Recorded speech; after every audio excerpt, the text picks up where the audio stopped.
the one thing that I look back that I wish I'd started sooner, and I hear this from my colleagues, started to build my own personal brand. I literally had this happen yesterday. Not only did a recruit call me, someone that's looking to join, and we've never met in person, by the way. So it tells you brand matters. Yep. And yes, they know a little bit about the company, but they were calling me in essence, like to prove your point. Hey, Brian, I know you. I trust you. Tell me about your company. Right? Yep. Tell me about Revolution. What's going on there? And then literally today, I had a real estate agent in a Facebook group. I got tagged, and they're in Florida. I'm in Nashville, right? You know that. And said, hey, we got a deal going sideways. We need somebody to jump in. Great. I've got loan officers on our team in Florida. That's the game we're playing today. From a professional soccer career to becoming a driving force in the mortgage industry, Brian Covey has shown what it takes to find your competitive edge. Get off the sidelines and get in the game. Find your competitive edge with Brian Covey. What's up, guys, and welcome to the live here on LinkedIn. I've got my good friend Jason Frazier. So we're going to be talking about marketing. We're going to be talking about more than just marketing, but content strategy, what you're doing to build your brand, and how these things actually, I believe, are all interconnected. If you don't know Jason yet, go check out his profile. I won't bore you with a long introduction, but I will tell you he is one of those guys that I rely on. I enjoy his content because it has substance. It has relevance to what's happening today. And he always seems to be a few steps ahead of where things going. It's almost like, where's the puck going? You want to be around those types of people. And so today, buckle up, grab yourself a pen and paper. If you're catching the live, drop us in where you're calling in from, stoning in from, all that stuff, joining us. If you're catching the replay, drop replay. And we'll do our best if you drop in some questions in the comments, field those as we go on later. But we're going to go ahead and get started because I know Jason and I have been planning this. I'm excited to learn, and I want you guys to hear about what he's seeing, what some of the trends are, but more importantly, what you can be doing in your business today to win more. So, Jason, welcome. Thanks, man. I know it's been a long time coming to do this, and it all started honestly with you doing our weekly success call a few months back, and you crushed it and some great content. So everything that you said about me, absolutely right back on you, dude. Like we've known each other for a while, and I love watching your content. I love watching your drive and passion for what you're doing. And you definitely are one of those servant leaders in our industry, which we need many more of. And I'm just excited. I'm passionate about marketing, as you know, and growth. And so, yeah, I'm excited to wrap with you, and just hopefully, loan officers, you'll gain some value, something to take back and try today. So, because right now I think it's the best opportunity you're ever going to have in this industry to grab market share, to build the business you want and build the legacy that you want. I love that. What a great place to start. And I got to point out for those of you, if you're listening and you can't see, but the hat, I love the hat you chose to wear. Let's make moves, man. I did.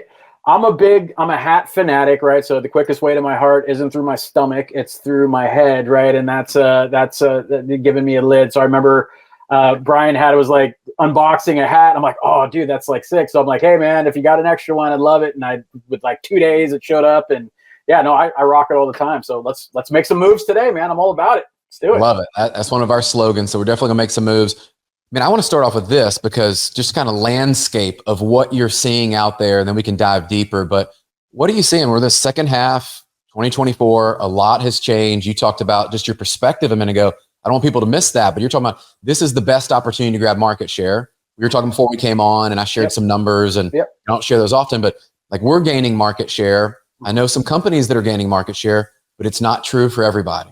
Yeah. And so what are you seeing just overall, like 30,000 feet? What's the landscape look like for that loan officer today and the ones out there really battling in the front line?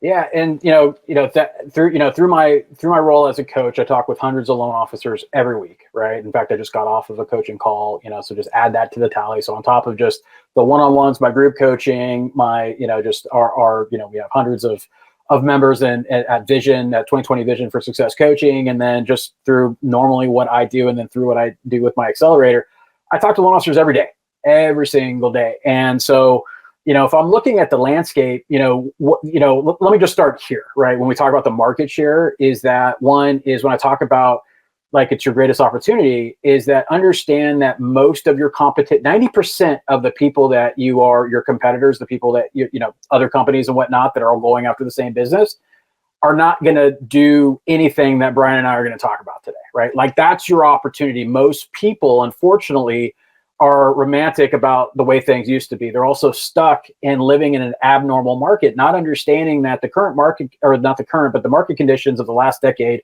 were bookended by two abnormal events. One is a global financial meltdown. The other one is a global pandemic, right? And so, as I was saying, like before I got onto the call, on my last group coaching, just getting the loan officers to understand something is that like you need to build for the here and now, and understanding that we're not going back to the way it was. And because whenever there's a shift or a transition, it never stays the same, always, right? It always changes. Now, what that looks like is always going to be a little bit different, right? Now, given the givens, could something happen that we don't see that takes things back? Sure, right? But here's my contention to all of that, because I always get a little bit of pushback on that, is that if you build a business for, let's say, 6.25, 7, right? Let's just say we're in that range, which is what I think we'll be in, going through Q4 of 2025, is if you build a business for that and rates go lower and things change, guess what? Nothing bad happens to your business. But if you build for the way things used to be, because you're using hope as a strategy that it goes back to those times when things are different, then you're absolutely going to suffer. And that's why we've had over 100,000 agents leave the business. We've had over 100,000 loan officers leave the business. That's why lenders who were tried and true pillars of our industry in the last decade don't exist anymore. And it's exactly due to what I'm talking about. And so that's one piece. The second piece is the refi boom, right? Is the refi boom conversation or narrative, right? One is it's not going to be a boom, right? So you guys just need to lay that to rest. And the reason why I want you to focus on that, is because when you think about boom, you're going to think about the end of 2020, 2021 going into 2022. You're going to think of that. That's not the environment. Will we have a refi wave? Sure, 100%. You're going to have some opportunities in there, but here's what I'm going to tell you about that. It will be the most competitive refi wave that you've ever been a part of in this industry, and I'm going to tell you why. One, and for those of you that like pay attention to the news, and guys, just so you know, some of you may not know me at all, but my background is as a former co-owner of a retail IMB, right? So I had access to the secondary side, servicing billion service portfolio, right? I've played all different roles within the executive structure, running consumer direct, running sales teams within the mortgage industry. I'm also a lifer in the industry, meaning like I was born into it. It's a family company. And so not anymore, we sold. So I no longer have that ownership, but that's where I come from. And what you need to understand, if you guys are paying attention to the news and just heard that Flagstar just sold its TPO and servicing book to Mr. Cooper, Mr. Cooper has one of the largest, if not the largest, servicing book in the industry, right? It's at 1.2, maybe 1.3 trillion. They just took on another 350 billion in MSRs. And so understand that when the refi wave happens, depending on one is you got to think about your own database, right? And who's servicing that loan, right? Second, you got to understand like, oh, well, all these other clients, guys, I'm telling you, the servicing companies are not going to lose those assets because your value as an originator is in the deal that you do in the commission, right? You don't care about the back end, right? You just care about that front end. I do the deal, and then I, hopefully create some value there for some retention of the, customer lifetime value, whatnot. On the lending side, it's the value of the MSR. That's actually what's kept some companies afloat during the last few years. They're not going to lose those assets. And so the reason why that matters is because they could lose money. They don't need to make the money on the refi. They make the money on the asset. And so understand that you can't do that, right? Unless you want to do loans for free, but you're not going to get paid anything. Your company's not going to get paid anything. So you just got to understand that that's why it's going to be ultra competitive. Now, mention trigger leads, call centers, all of these people that are making a small base and maybe 10, 15, 20, 25 bips, right? That's who you're going to, or people that are doing the loans for free, like the servicers, because they can. Yeah. That's what I'm talking about. So if you think about the boom, I don't want you to have that mindset. There's going to be a wave of an opportunity, but it all starts today. You have to be proactive with your clients. I'm talking like all the time. You need to have your database of refi opportunities. Make sure that you're calling them and creating a plan saying, save this email, right? I'm going to send you an email. You're going to save it. It's going to be a strategy on how we're going to refi. Grab a pen and paper, right? We're going to write these things down, and you're going to create a strategy on what you're going to do and let them know and lean into it, saying you're going to get mailers. You're going to see ads. You're going to hear radio spots. You're going to see TV ads, social media. You're going to see all of these things telling you about cash out refi and all these other things because they're trying to get ahead of it.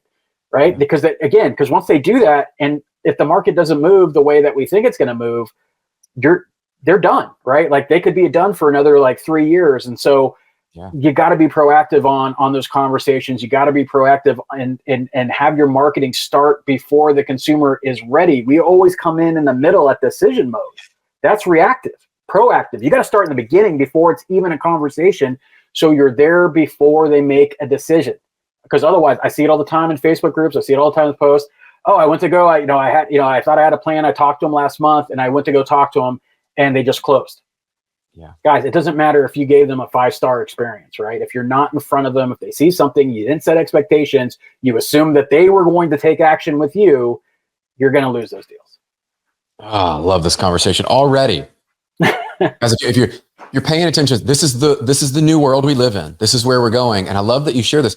Jason, I'm already seeing those commercials, by the way. I'm already seeing those social media increases in marketing and reaching out. And I'm going, wow, I mean, some of these companies, to your point, they're companies marketing versus personal individuals marketing. And so I'd love for you to break that down, because there is this kind of dichotomy of like, people think, well, my company's marketing, whether they have servicing or don't, and they're giving me assets to market, and I'm going to rely on that. You see some other people going really heavy, which we know in their personal side. And like you said, the high touch model, we think we can get to them and we can wait months to actually have conversations, and they're making decisions going, well, yeah, this was just easier. This person just came in, and the servicer, I know in my career, I've gone with the servicer a couple of times because it was easy. Yeah. They made it simple. It was a great competitive rate. Did I look around a little bit, but I go, man, that was easy. They marketed me before I even made a decision. So help us understand that difference and kind of like that dichotomy happening of companies marketing themselves versus personal, and where you see that playing out today.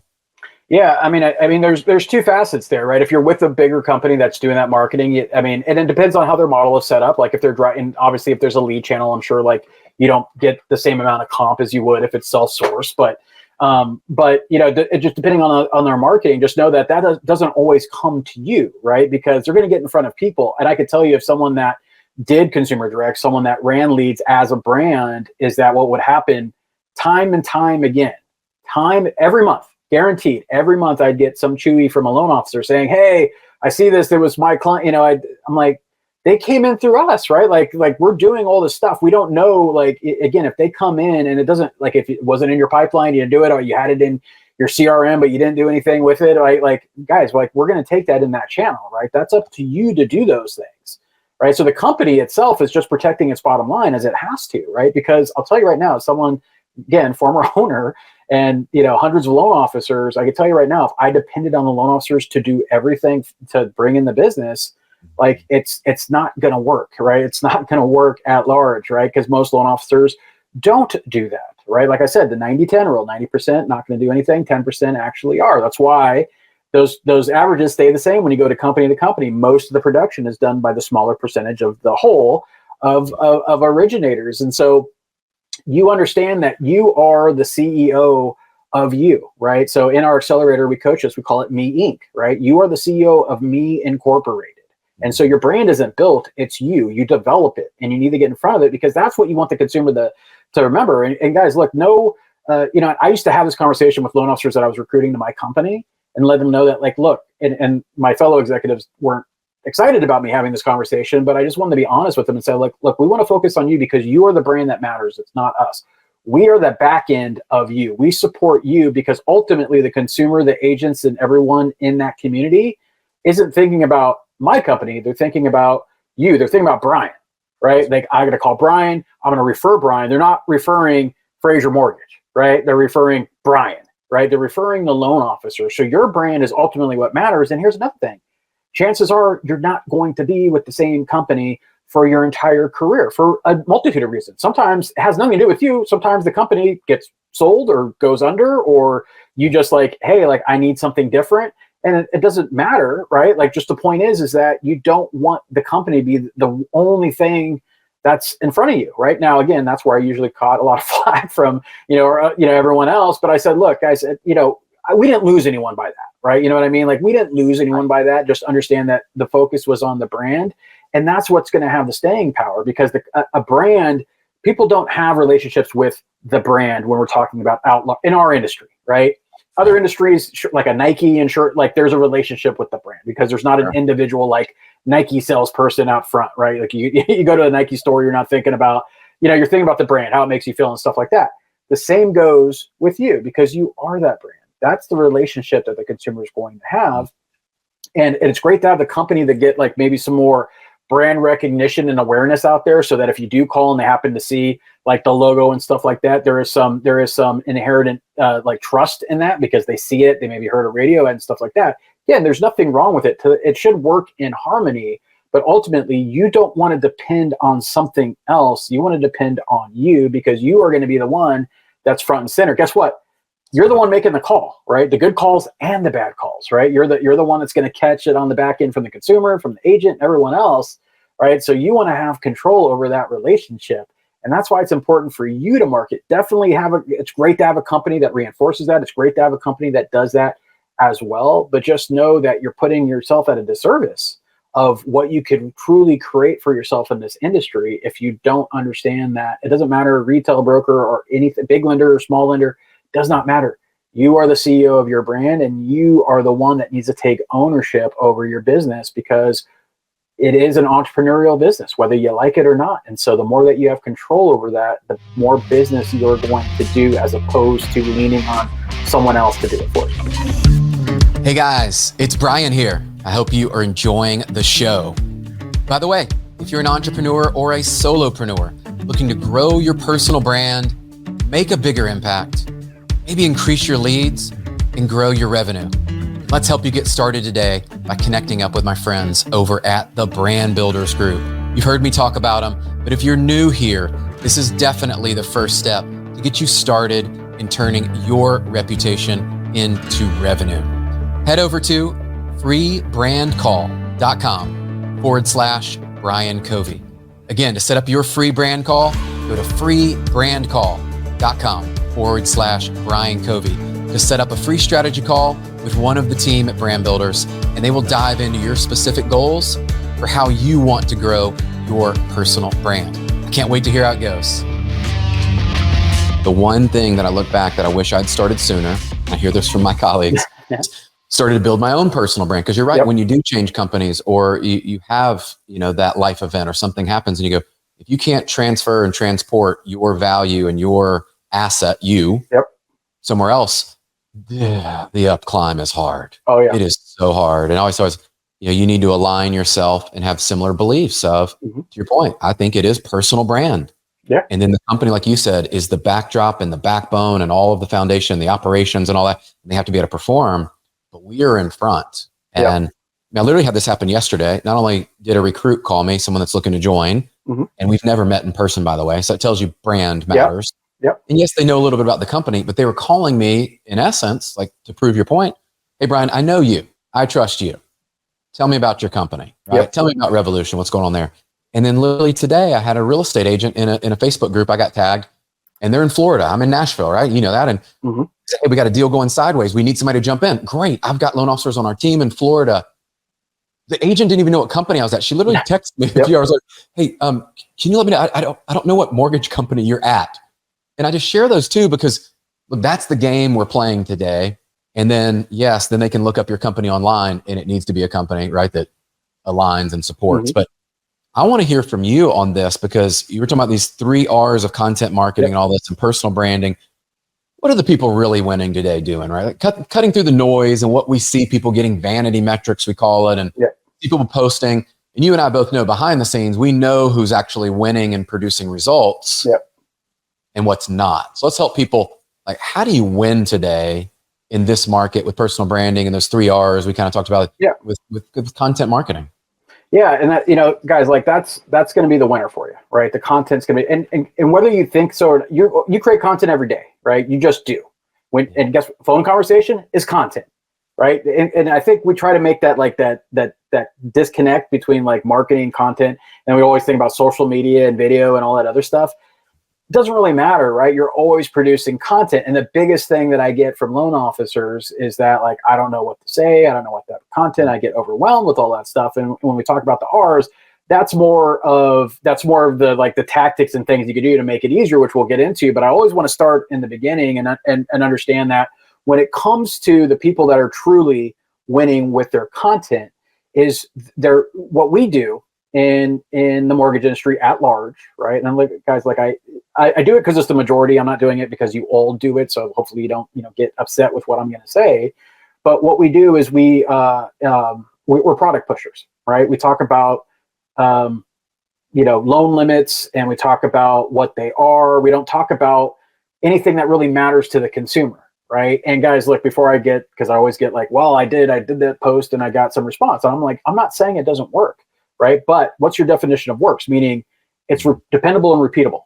Meaning if I do this, this is going to happen. And the reason I know I'm right, not that I don't care about being right, I care about being effective. But the reason why I'm right about that is the fact that if that was dependable and repeatable, then what are we even having a conversation about, right? It's not, because ultimately the people that are winning aren't giving them more information. That's what we do in the mortgage industry. We talk about the features of the products and programs, right? We put flyers on social media, and we give them more information. That's not what consumers want. What does a consumer want?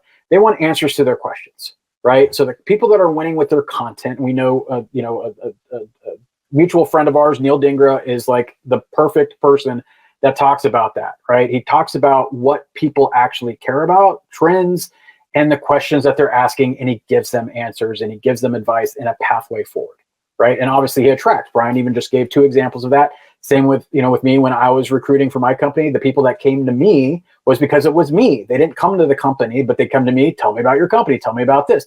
Every big team, every top producer that I recruited was that. And it wasn't because of a recruiter. It wasn't because I sent out emails. It wasn't because, anything else. I didn't put a thing in Chrisman and that's what got them. I got it because they reached out because I did something or I made a connection, right? I've been blessed to make connections with some of the top real estate teams in the country because of Snapchat and other things that I did back in the day, right? Like, and it's all about just doing the personal brand stuff, right? And so when you talk about like how you're grabbing that attention up front, is it's about answering those questions, right? You have to answer questions and you have to solve problems. That's what Google and YouTube is, right? Like that's what matters. That's the beginning.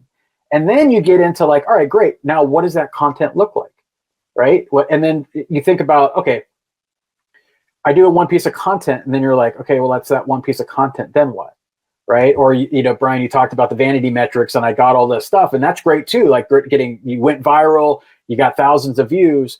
Then what? What did you do with it? Because yes, attention is currency, but what you do after the fact decides whether that currency is a penny or $10,000, right? Like that, you decide how valuable that currency is that attention is getting you.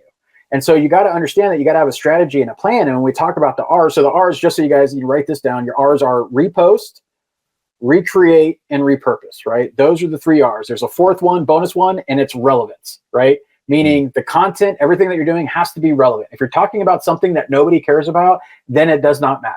It may matter to you. You may think it's important. You may care about it, but here's the thing.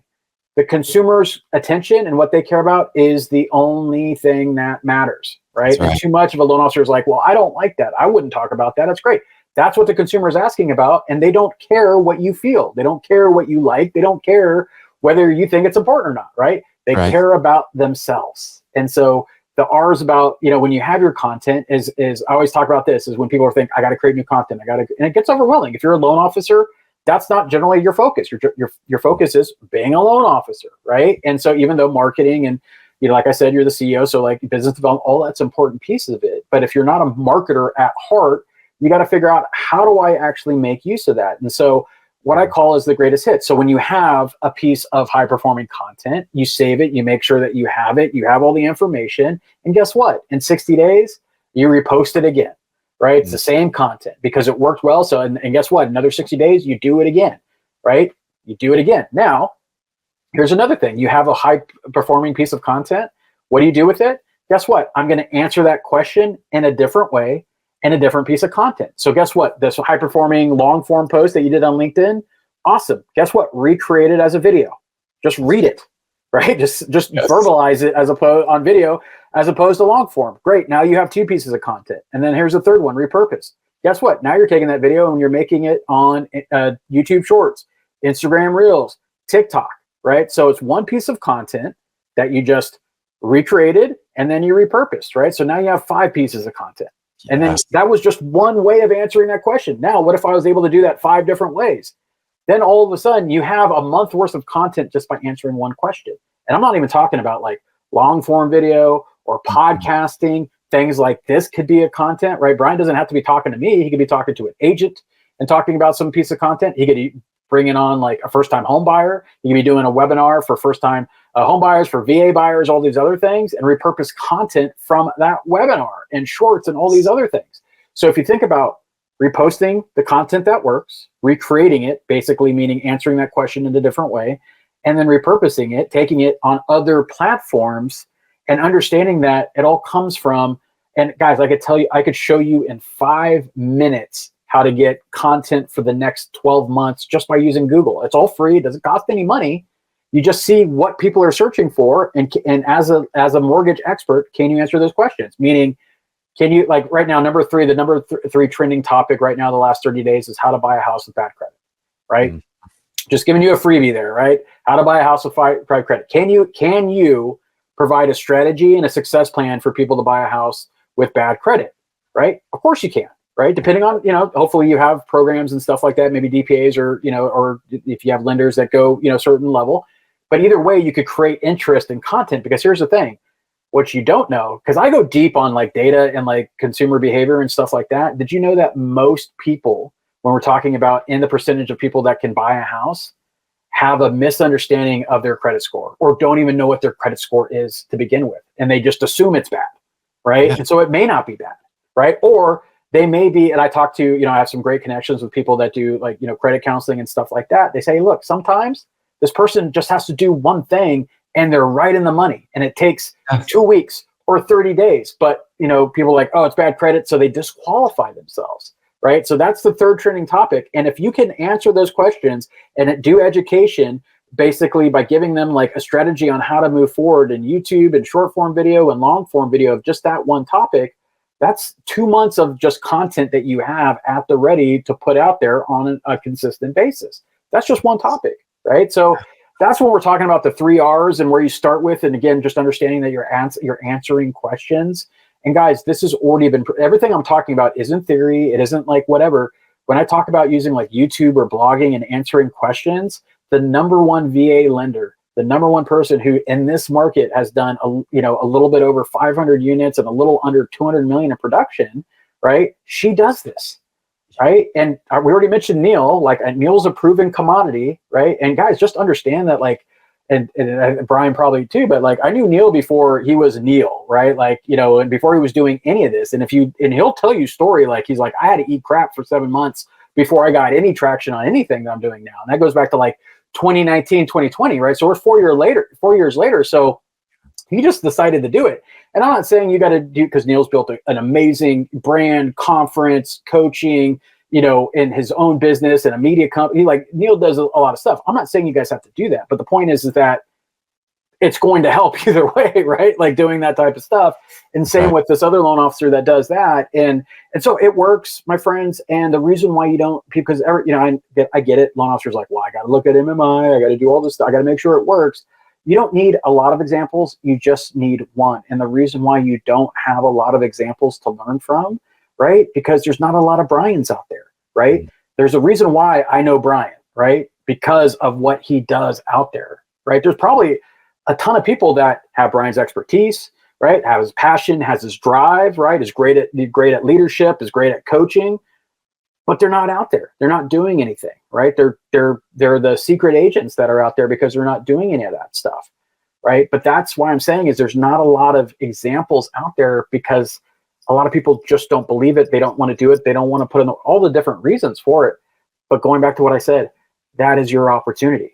That is your opportunity to do these things right now. And ultimately, I'm not asking you to dig ditches. I'm not asking you to build homes. I'm not asking you to do all this stuff. Yeah. Is it complex? Yes. Does it take a lot of work up front with little return?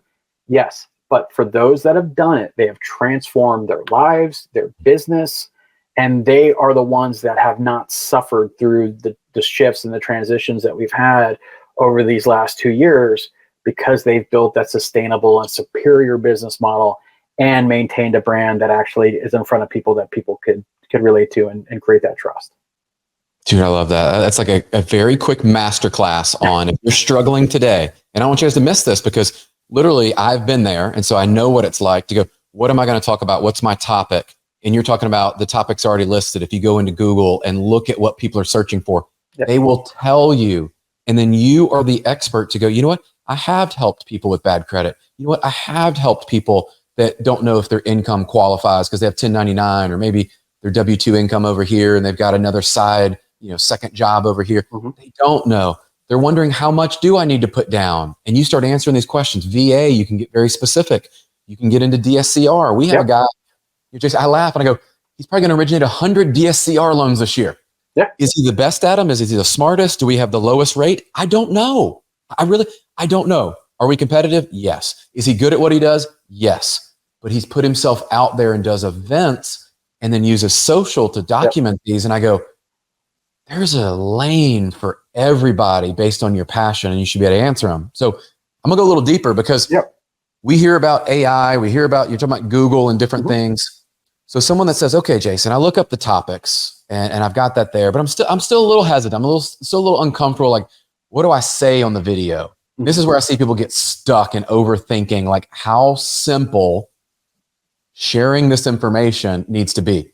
They're not trying to be passing, right, to be a mortgage lending loan officer. I just want to know, like, I have bad credit. Can you help me?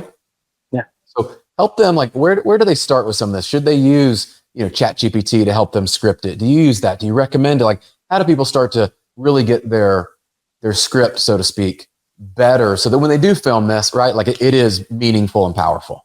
Yeah, no. And guys, look, AI, just like anything else, is a tool, right? I know loan officers that use AI and they create horrible content, right? It's just like DU, my friends, garbage in, garbage out, right? So like AI is the same thing. And so like, depending on how you use it, and understanding like prompt engineering and prompt stacking and all the things that go into it. I don't want to get like technical on it, but understanding that like, it's just another tool, right? I could find a loan officer that uses Mortgage Coach like a champ and it wins them business. I could find another loan officer that is like, Mortgage Coach sucks. It doesn't do anything for me, right? And you know what I mean? Like, so that's what I'm talking. It's a tool. It's effective. Why isn't it effective for everyone? Right? It's in how you use it, and the AI is no different. Okay, so just guys, so my background, like marketing and what I've done. Not going to go through the whole resume and all that other stuff. Just suffice to say, I've been doing this a while. I've done a lot of different things, and I ghostwrite for people in the industry. I'm a copywriter, so I do all these things. I use it, right? Because I'll tell you right now, and I know that because I've been there. It sucks to stare at a blank piece of paper.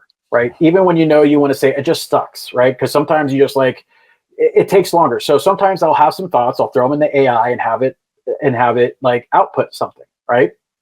I'll look at it and then I just kind of edit it. And sometimes I just completely like redo the whole thing. But the point is that it gets my mind thinking and then it's easy for me to just create stuff from it. Right. And then I use it to help like break this in a social post, rewrite this. Guys, you could use different themes and vibes of how other people talk, right? Like you could look at like casual, professional, tell AI, give it a range and like grade it. And like, okay, this is a 7. Great. Just rewrite it in a 5 because I want it like, a little less professional, a little less stuffy and a little bit more casual. Hey, use the tone of Gary Vaynerchuk and something like this, right? And then take it. So that way it will give you different themes and styles. And then you can then put, like you should with all scripts. I don't like the word scripts because people take it verbatim. You should never take a script verbatim. What you should do is you should take it and use it as what I call a start.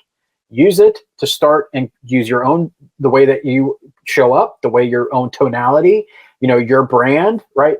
Instill that into the content. And so I use it all the time, right? I use it all the time because I create a lot of content. I like to write a lot. So it definitely makes things easier for me. Like I wish I had this years ago to do it. So I, reutilize the tools. Now, a lot of it, you think about it, where I have the most help with it is think about like a tool like Descript, right? And a tool like Descript, what's cool is you could, like this, for example, like I could take the recording of me and Brian just chopping it up here for, for an hour or whatever. And then I could create a social post from it. Descript will write a blog article about it and all of these different things. Now, I don't take it verbatim. I would take it and I would rewrite it and add my own like film to it. It's not perfect. Just so you know, like ChatGPT for the newest version is a lot better than like 3 and then 3.5, right? Like in when you had it, it was it's a standard to substandard copywriter, right? The content stuff, because you're gonna, and because you're just like unlock, unleash, right? Like it's those keywords you'll see all the time. And so just know that it's not great. So you definitely want to like add your stuff to it. But here's the thing. It like if I, and I've done this before when I've done like a workshop and I listed out all the different things. I didn't tell them, but I listed out all the different things that I built with AI. And I just asked them, I said, right now, just shout out how long it would take you to create all of these things that I'm showing here. Some people were like, oh, that would take me 2 days, 2 weeks, 2 months, right? Like it would take, like I wouldn't do it at all because I wouldn't know how to start. I said, look, everything that I just showed you, that I think the shortest answer I got is like, that would take me, probably like, 2 days or a week or whatever. I said, it took me less than 2 hours, right? To do everything that I just showed you on this. And it's all because of using AI, right? So just understand the delta of time that you saved between because again, like we just talked about, like most of you just will get to a point where it's too much. I'm overwhelmed. I'm not going to do it at all. Right. To those that are like, all right, well, great. Instead of spending like 8 hours or 2 weeks doing this, I get it done. And guys, that was a laundry list of things. You didn't have to do all of that, but if you just did one of it, we're talking like 15 minutes, right? So let's see, like, what's my time per hour of 2 weeks or 2 days compared to like 15 minutes? So the best thing you could do right now, right, when it comes to your content is understand how to utilize these tools, understand how it saves your money so that it frees you up. Because again, you have to bring in business. So it's fun to create content. It's fun to do all the marketing stuff. I mean, I geek out on it. So like, it's fun to do, but I still got to do my money-making activities. I still need to do calls. I still need to do networking. I still need to do like, my pipeline calls, talk with my team, all the different things that you have to do as a loan officer, especially in this time. You're going to have loans that have a little bit more hair on them, right? So they're not going to be always layups. So you're going to have to take some time. You want to spend the time on that, not the time on all the different marketing and content. So the AI is definitely like a turbo boost. It's a shortcut to getting to the results, but it's not, do it for me. But, I'm telling you, like, there's so many cool things that you could do with AI, with creating, update videos that look like you. You could use your voice. There's a lot of different things that you could. It's a little scary to a certain extent, but the point is that AI and these tools are definitely, enhancers to what you do. And think about them as like little marketing teams that you could have. You still need strategy. You still need to understand what you're doing with them. But ultimately, we're talking like $20 a month for ChatGPT. It's like, it's worth, 10 times that as far as like the value you could get and the time that it could save you with what it does. 1,000%. And I love what you said too. And I don't want people to miss this is, I've been there and I still have it sometimes. Like I want to talk about this and I'm stuck. I can't come up with whatever it is. And I put it in there and I go, yeah, I wouldn't say it that way. I would say it this way. Boom. Right. Done. And I'm like, I just needed that prompt. It's like a conversation, but if you don't have somebody to talk to, you have tools now. Mm-hmm. And 2 things stuck out to me recently. I've been really diving deep on the opportunity cost. And Gary Vaynerchuk actually talked about this at Neil's event. Mm-hmm. The opportunity cost of not doing this is just starting to increase every day, every month, every year, and not building a brand, not posting content. A lot of people are like, yeah, I'm not going to do it. I'm not going to do it. Well, what if you're actually, by not posting the content, giving up 10, 20, 30 customers you could have served? And these aren't crazy numbers, by the way. These are people like you and I both know going from content, posting, this is how I got that lead and that customer. And so what is that opportunity? If you put a dollar amount to it, and you just think about simple math and go, hey, for some people, average loan, you get paid, let's say $3,000, $5,000, whatever it is, 10 pieces of content. If you make $5,000 alone, $50,000. Are you motivated to move now? Because if you're not, different conversation. The other one I love that you talked about, and this was Hermosi talking about this, was return on energy. And I started looking at not just my ROI, like what do I get from my money-making activities, what works, but what kind of energy do I have during the day? What can I create? What can I do with that energy, because at some point I'm not going to have the same amount of energy to do that. Am I wasting energy in an area? And you talked about so many things today that, guys, if you're struggling with that, there's tools to help you. There's people to help you. There's things that you might need to take 20 hours to learn it, but that 20 hours to become really good at it just saved you hundreds of hours on the backside. So anyway, I'm listening to you, my brain's going, I hope people are getting this as like, it is a mindset that you have because you've done all these things. And I know we could continue to jam, but respectful of people's time, we're going to have you back. Just put it out. We're going to have you back multiple times because there's just too much. Yeah. And I don't want to overwhelm people. I want them to be able to go back to this and go, okay, Jason shared this. This is what I can do. I'm going to implement. What's something we haven't covered that you think is relevant now, or that can kind of bring what we've talked about together? Either way, your floor. Yeah. So, for those of you that follow or that subscribe to Growth Notes, it's a daily audio that I send out. So daily audio every morning. And the one that I got, well, I get a lot of good feedback, but the one of recent that I got was one just a few days ago where I talked about what are you willing to spend, right? And what I was talking about is everyone's like, oh, he's talking about money. Are you willing to invest in coaching and all that? No. But I mean, yeah, of course, but that's not what I was talking about. I'm talking about your investment in time, right? When you talk about return on energy, right? And so the story I gave was, we have a multitude of choices throughout the day of where we're going to spend our time, what we're going to focus on. And if we do focus on that time, are we really present, or do we have screens open? Are we really doing it?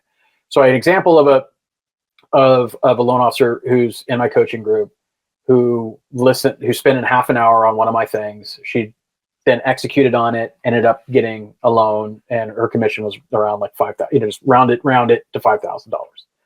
And so my whole point of that, and Brian, you touched on that, is that can you imagine that return on 30 minutes of time to get a $5,000 commission check?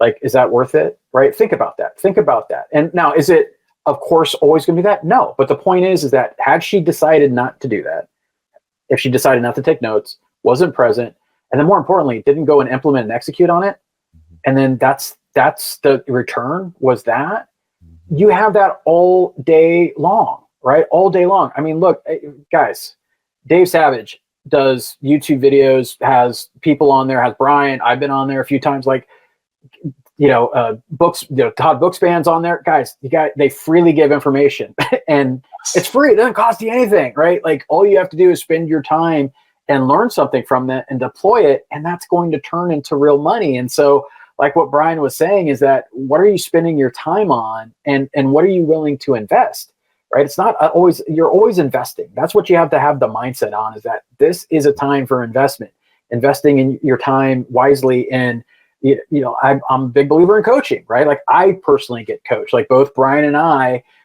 were in Arte, right? And so, like, that's Ed Milet and Andy Frisella, like, that's high performance coaching, right? And then I've met people outside of that, and that is currently who I get coached by these multimillionaire high performance coaches, right? That I want to learn from, right? These are the people that I want to learn. I get coached too because I believe in it. So that was an investment in me, because I know that's going to help me make an investment in all of you, all the loan officers that I have interaction with and that I coach personally, right? And then guess what?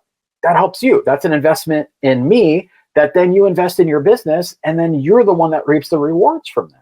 That's right. And so, what are you investing your time in?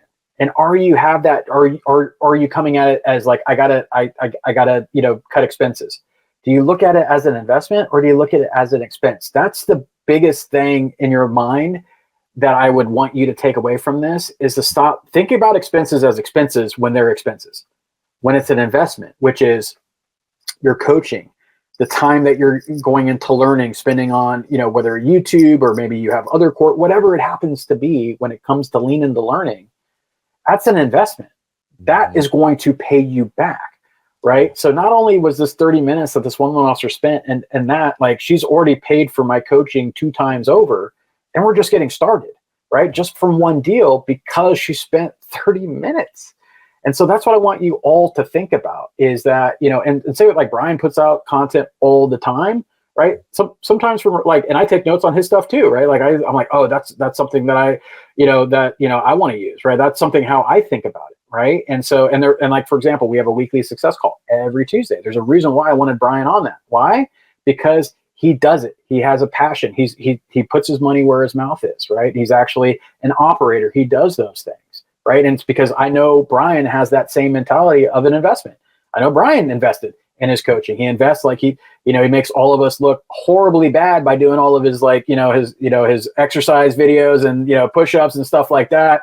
And I'm over here like Chris Farley putting on a sport coat, but like other than that, but like he invested in himself, right? Like that, that's because he knows from a health perspective. I did the same thing too with 75 hard, but like that's what we're talking about. Like you got to have an investment in your personal and professional life and understand in your mind that it's not an expense. It's not just outcome, right? Like you got to make that income too, but it all starts with an investment. So if there's like one thing that we didn't talk about, doesn't really have anything to do with marketing, but it has to do with like how you're spending your time and what you're going to get return on that. And that is up to you on the return, because I'll tell you right now, I could give you the best coaching advice. I could give you stuff that has cost me tens of thousands of dollars and just give you the playbook and give it to you.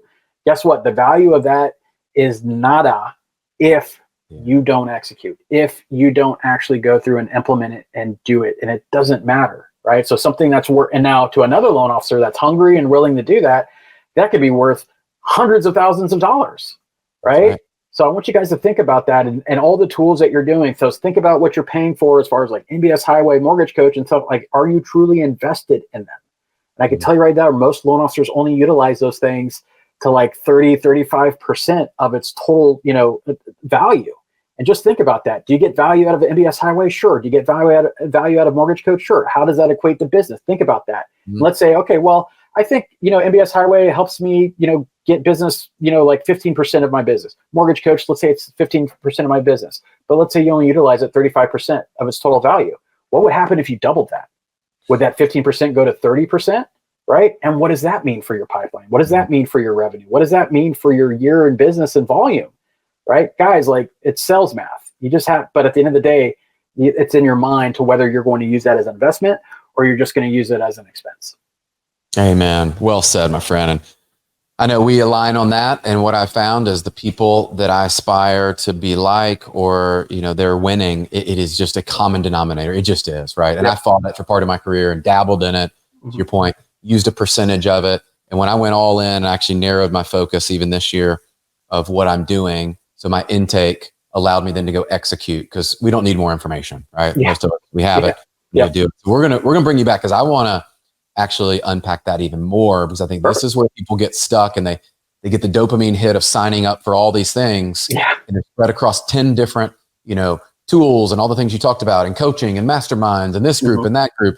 And yet they're maybe using 10% of each. They don't know which one's working because they don't implement. And so anyway, my friend, thank you. This has been unbelievable. I know we could talk for a while, and the respect is mutual. I appreciate you and Christine bringing me on. It's always fun. I learn from guys like you and from her and the people we talk about, Neil, and I would just advise everybody, if I could give you one thing to kind of piggyback on what Jason said, is be curious about your own potential.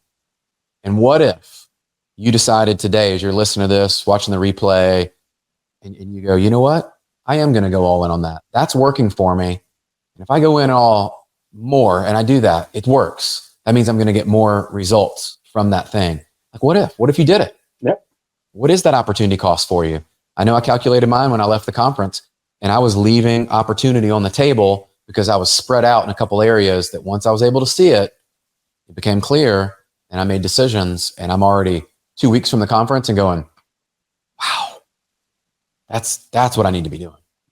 So thank you as always. This has been incredible. We're going to bring you back on, because this has been one of my favorite conversations. We could have gone for hours. So, that's when you know it's really good. Yeah, no, I'd always love rapping with you, man. So thank you for having me. So, and hopefully some of you got some value out of this to learn some stuff, and just take action, right? Just take action. I don't care what it is. Just take some action today. Yeah. And if you're watching this in the replay, guys, leave comments. Let us know, either Frazier or I, let us know what resonated with you. If there's topics you want us to tackle, I am doing more of these and some webinars, and guests like Jason, that's the people I want to bring on, because, selfishly, I learn from them, but I also know in that means you're going to learn, and the people in our industry get better. That's what we want. So thank you, my friend. We'll catch you on the next one. All right, brother. My pleasure.